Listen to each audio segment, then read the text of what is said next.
Hey everybody, I'm back with some more videos. I had some free time this afternoon, so I thought it would be fun to do some two-tone hair coloring because I've had a couple questions on that.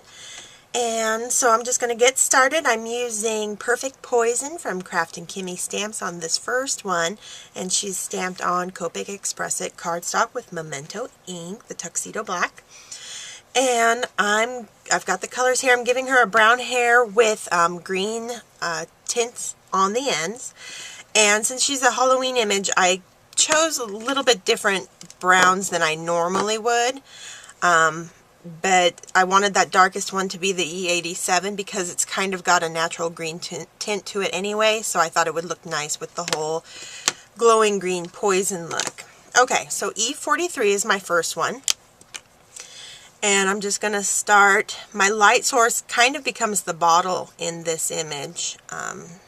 So everything furthest away from it is going to be my darkest. But I'm just starting with my lightest since that's the way I work. Getting this color on.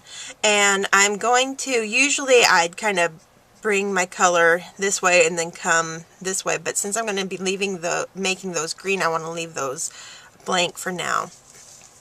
So, we'll tackle the ponytail.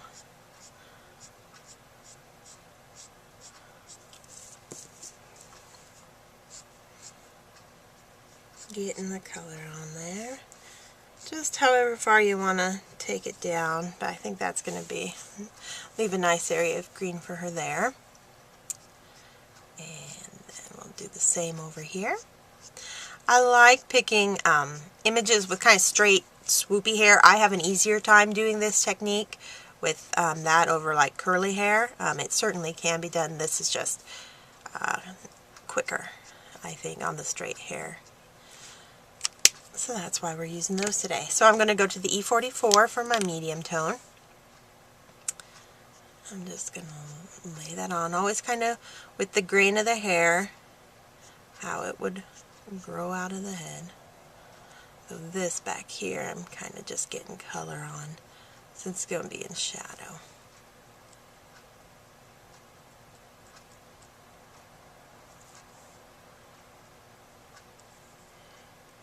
And this underneath her skull, back behind the ear. Okay. Her little pigtails. Getting the color on there. Not quite as far, not going quite as far as I did with my E43.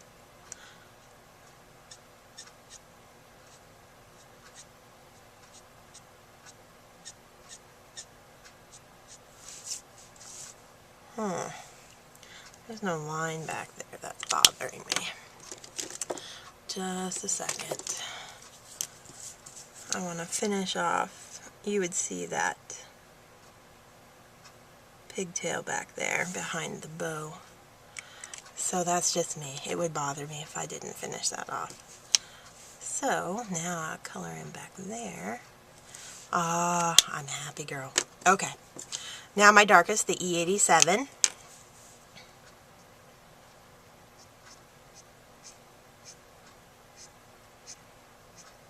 Let's go on just our darkest. I'm going a little heavier than like sometimes I would, but since I really want it to pop that this is, you know, casting the light, I'm going to go really dark back here and get quite a bit of this on here. So it'll give us a nice contrast of shadow at the end. And just feather some in. And do the same here. Kind of heavier on the side of the ponytail that's away from our light source. So it's going to come further back on that side. Same over here.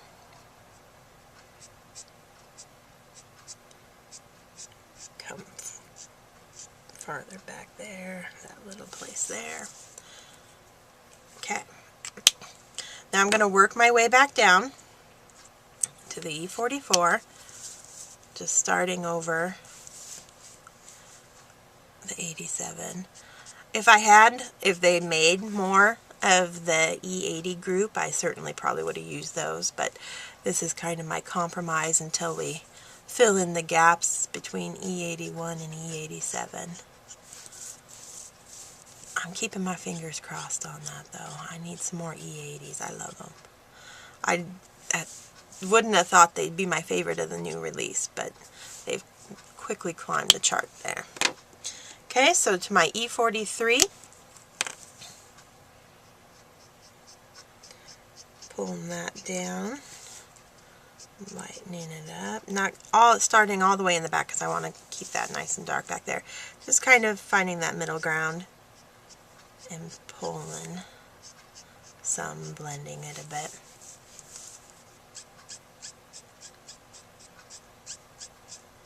Okay, so now this is the fun part. We're going to jump to, I'm going to give her green for this one, obviously.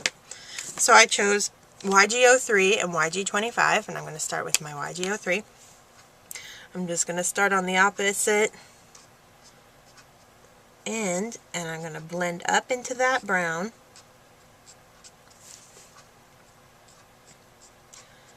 This way.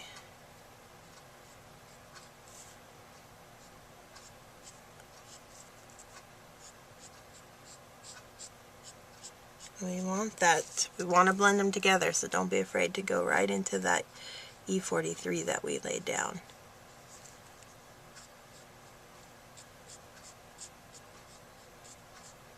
I love YG03 too. It's probably one of my most used yellow greens. I use it in a lot of different combinations. Oops. Oh well, we'll clean that up if I don't fussy cut her out. Okay, so YG25. And we're just going to start at the tips and pull up. Pull up. I'm not going as far in. These are just our dark tips.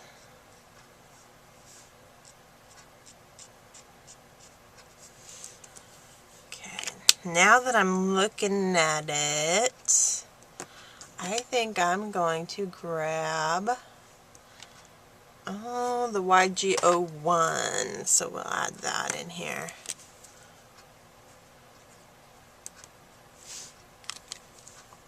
Ooh, that was a bad pen for that. There we go. This will just give us a nice little transition up into the brown some more.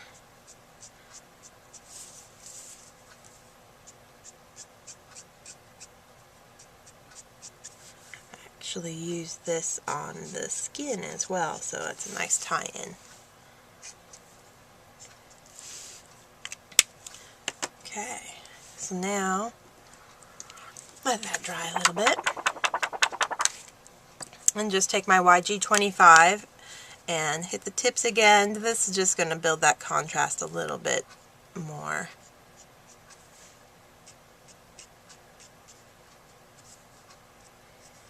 Okay, and there we've got brown hair with the green tips.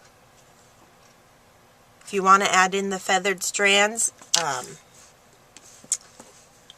can take your E87 and feather it in, but don't feather it all the way. Again, we're just pulling it, but a little bit into the green, but not all the way.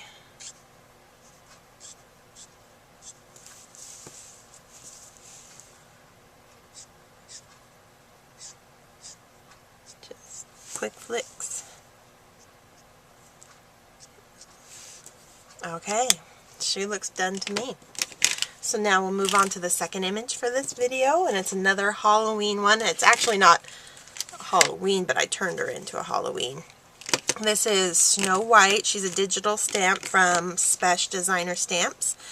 And she's holding an apple originally, but I just drew in some lines and a little scary jack-o'-lantern face, and I'm going to make her a little witch.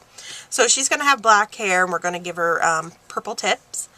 So I'm starting the C5, 7, and 9 for her hair.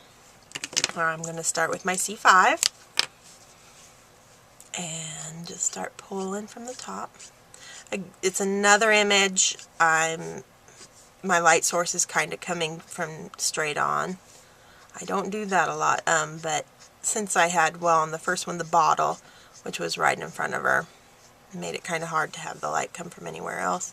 And this one, just her being so face on, and I wanted that jack-o'-lantern to not be setting a glow or anything, but, you know, he's going to have a spotlight on him too, so I wanted to keep it front and center.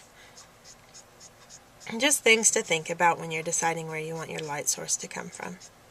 Look at the image and see what, you know, what's going on in it.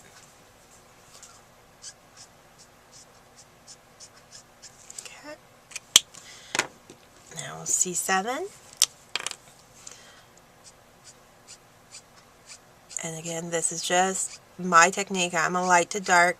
There's a lot of people who are dark to light. You can still do the same thing. You know, it's not, you know, you can do these techniques either way.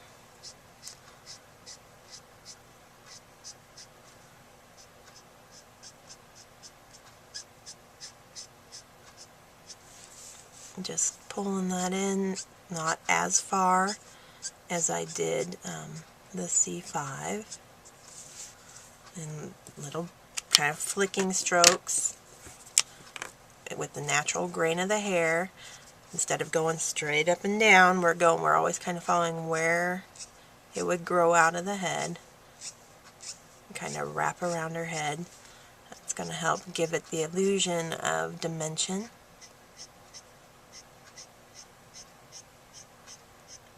That she's got a head underneath all that hair. And the head is round. Okay. And again, putting on the C9, not pulling it down as far as we did the last two colors. And then I'm working my way back down with the C7. And now I'm pulling further than I did the first time.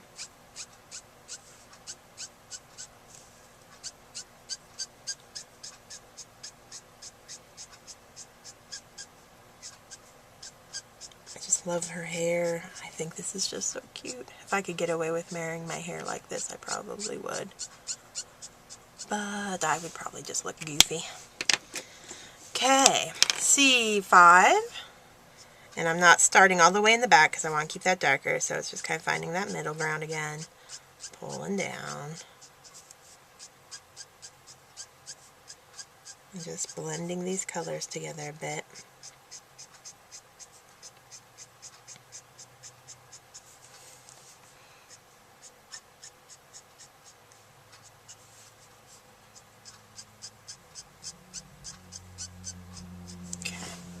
So now we're going to go to our purple, and I chose nice violets, the VO5, VO6. And I'm actually going to spin her around and work this way. I'm starting with my VO5. Getting this on here. And I'm blending right up into that C5 that we have on there. This little gal, being a little witch, probably doesn't have to rely on hair dye. She can just kind of like wave her wand, give herself any color of hair that she wants, which would be cool.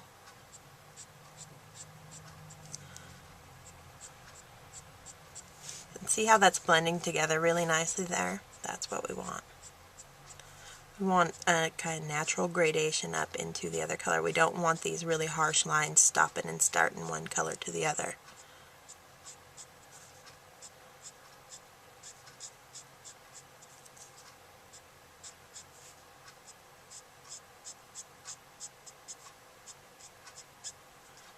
Okay, and then this side over here. And you can do, I mean, don't feel like you have to do just the colors I'm showing you on these. You can pick any sort of color to add to any hair. And then our VO6. I stuck with purple because with the Halloween card I got a lot of orange and purple and green and black going on, so it was kind of a natural.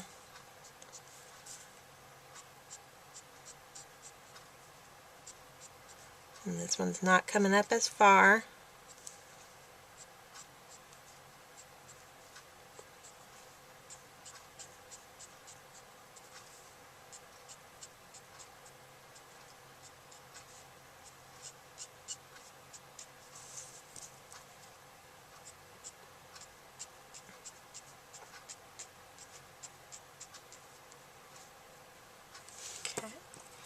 Now I'm going to take my VO5 and blend those together, just so we get rid of those harsh lines.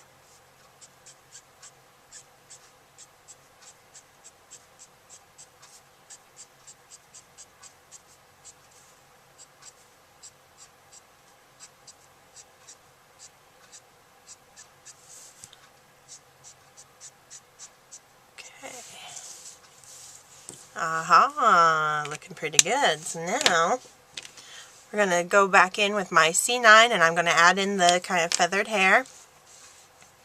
Just real light flicks with the very tip of my pen. Just coming down.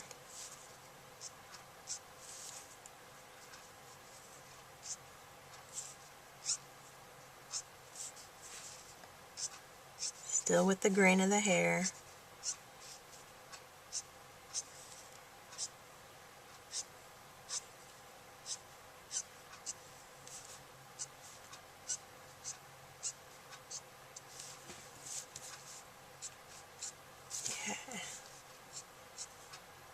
Looking pretty good. So now, let's see.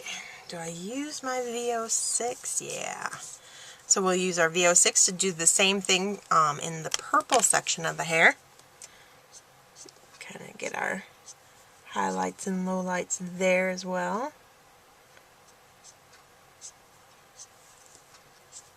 Slicking right up into that where the two colors meet.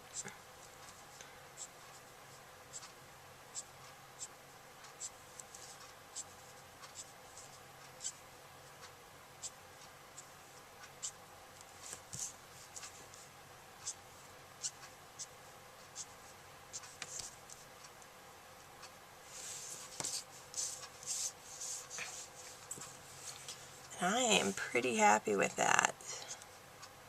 Get a little bit darker down here. Doesn't look bad at all. And she's a cute little witch. She's not a scary witch.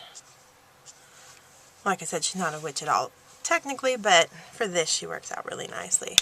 I do think because she's got those little eyebrows back there,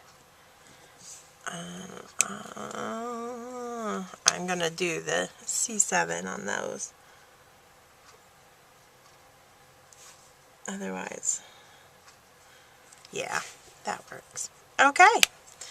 Well, I hope you enjoyed this first video. I think I'm going to be doing another one with a few different images, a few different hair colors, so I'll see you in a bit.